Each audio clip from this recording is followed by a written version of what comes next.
కాళ్ళ కింద ఉన్నాయి. కాబట్టి ఆయనకు మించి దేన్ని గొప్పగా ఊహించొద్దు. సమస్యల్ని గొప్పగా ఊహించి గందరగోళం అయ్యావా, ఇంకా ఎక్కువ అవుతాయి.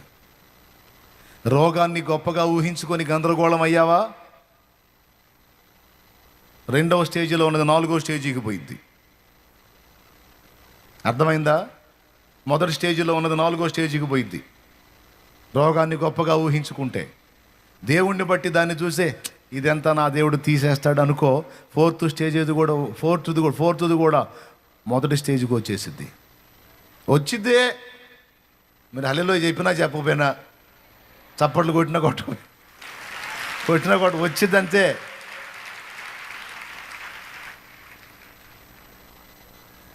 నీ పరిస్థితుల్ని నువ్వు గొప్పగా ఊహించొద్దు. నీకు చుట్టుముట్టిన పరిస్థితులను బట్టి నవ్వుకో, నువ్వు దేవునికి వెళ్ళి చూస్తూ